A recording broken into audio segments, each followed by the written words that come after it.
Hi there, and welcome to iQUANTA's channel that is dedicated to your success in the upcoming exams. And we are going to be with you until the very last day. But today it is about the strategy that you need to follow for the next 30 days so that you can go ahead and achieve the absolute best that you can go on to achieve. So if you're new here, don't forget to subscribe to our channel and do press the bell icon so that you get the notifications.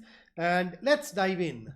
So at the end of the day, when we talk about the essence of our preparation, then the essence is about filling the gap. Now you may ask, hey, filling this gap, which gap? See, you know and I know that we want to get more than 99 percentile in the CAR exam, but chances are that you may not be getting that score. So for example, I was just talking to a student a little while ago who said that he's getting 72 percentile. So let's say around 70 percentile in the mocks, in the ICATs that we conduct.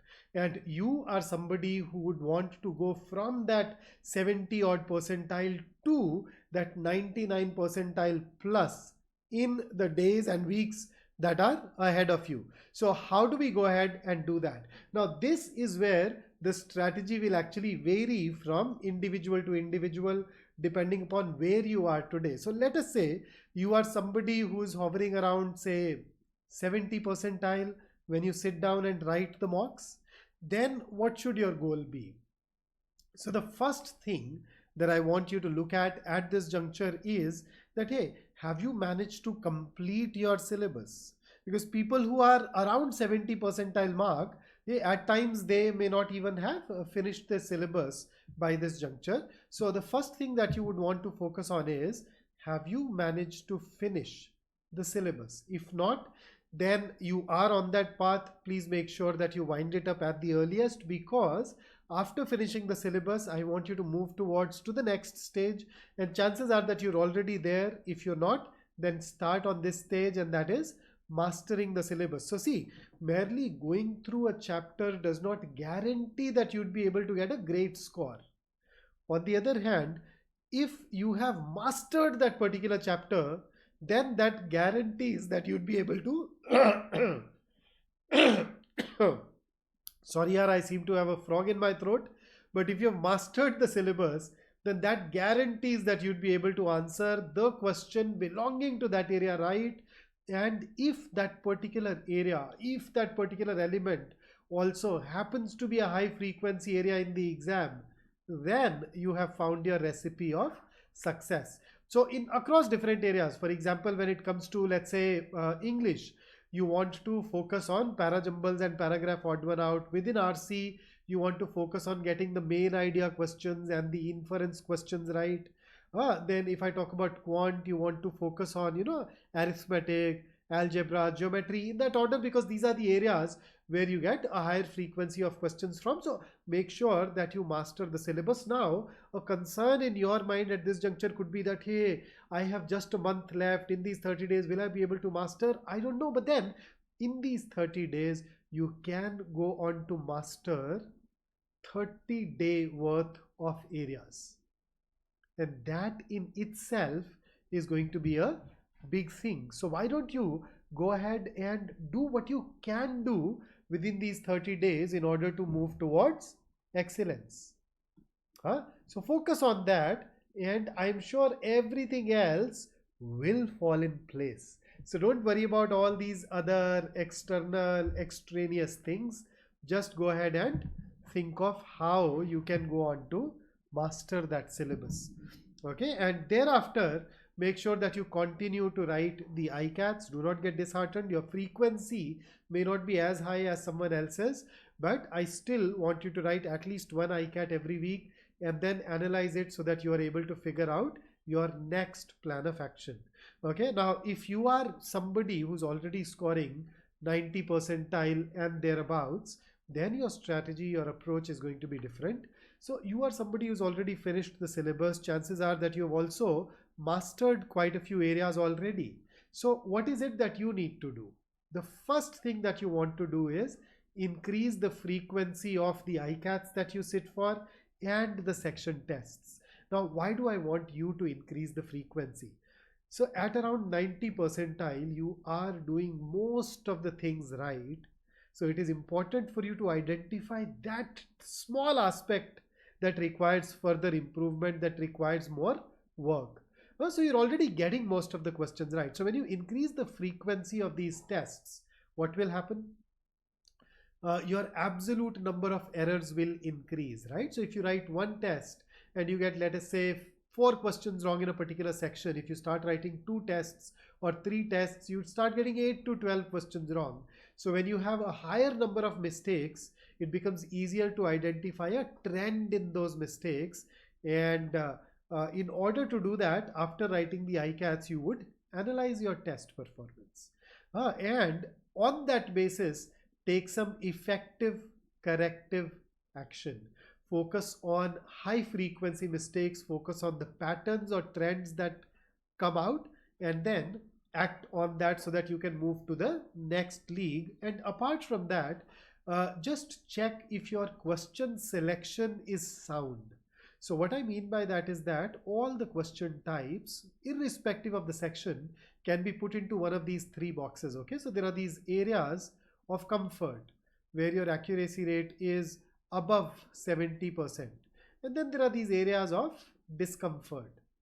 Let's say your accuracy rate in these areas is below 50%, and then there are a lot of in between areas where your accuracy rate hovers around 50, 50%, 60%. Just check, are you somebody who ends up attempting questions that belong to this particular column for you? If yes, eliminate those. Right before the exam, assume that all of these around 50% areas are areas that you're not going to attempt in the first round for sure.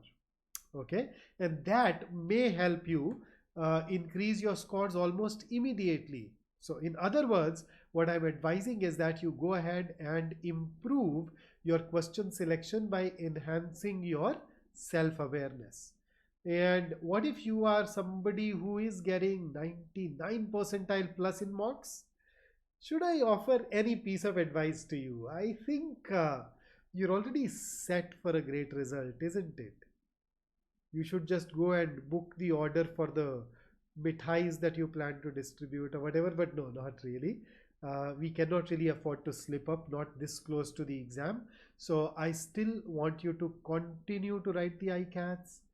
In case there is a scope of increasing the number of tests further, please go ahead and do that. Additionally, this is a juncture where I want you to finalize your test taking strategy. So by finalize, what I mean is that I'm not saying you have one unique strategy, but you need to know that, okay, when I see a particular difficulty level within a particular section, this is the order in which I go ahead and attempt the questions. This is the order that works the best for you, right? So that you don't unnecessarily go beyond what you should have attempted, right? So just start linking your strategy with the difficulty level of the section.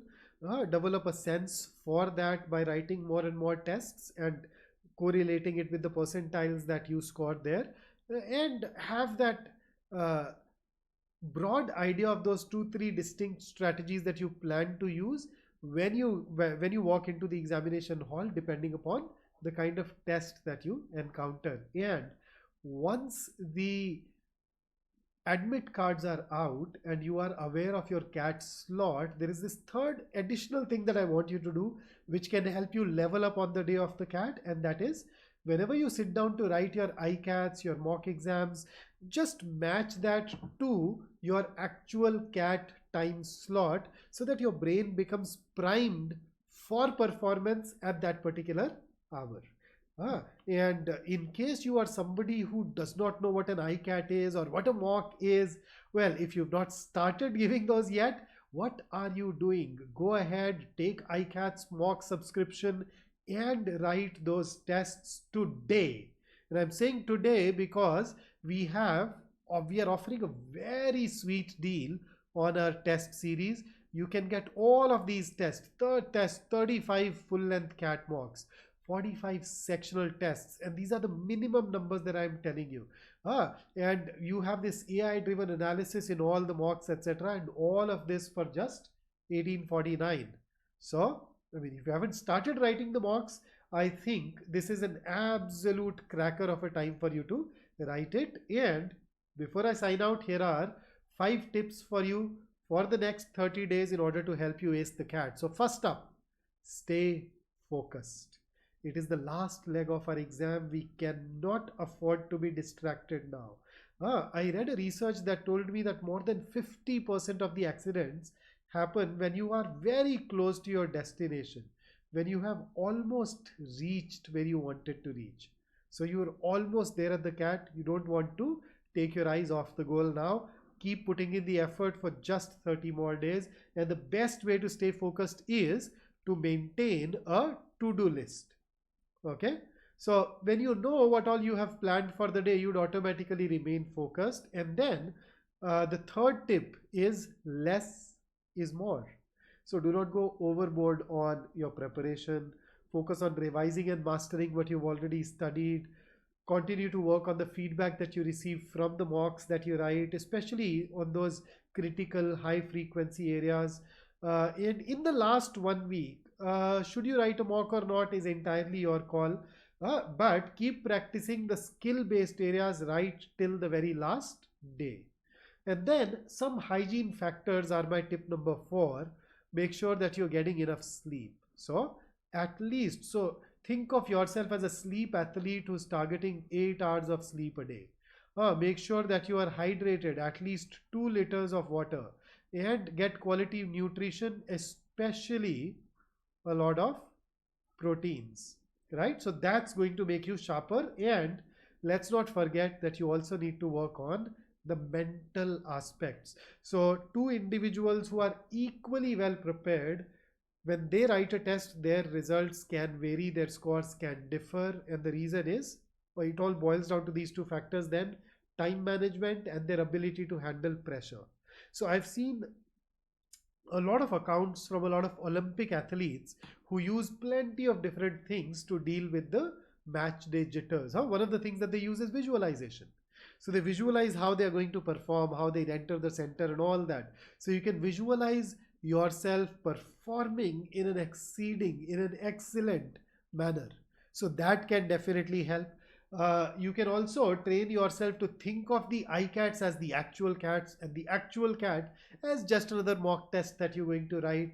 So whatever works for you, make sure that you do have some strategy in place that allows you to deal with the exam day jitters. So if you are somebody who is focusing on these 5 things, I'll not be surprised to see you perform exceedingly well on the exam day. And that's what I'd leave you with today.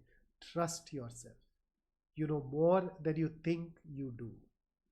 You have an entire journey of life through which you have picked up aptitude related things.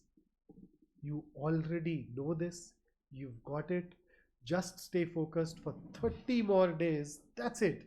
And you'll be able to ace it. Right?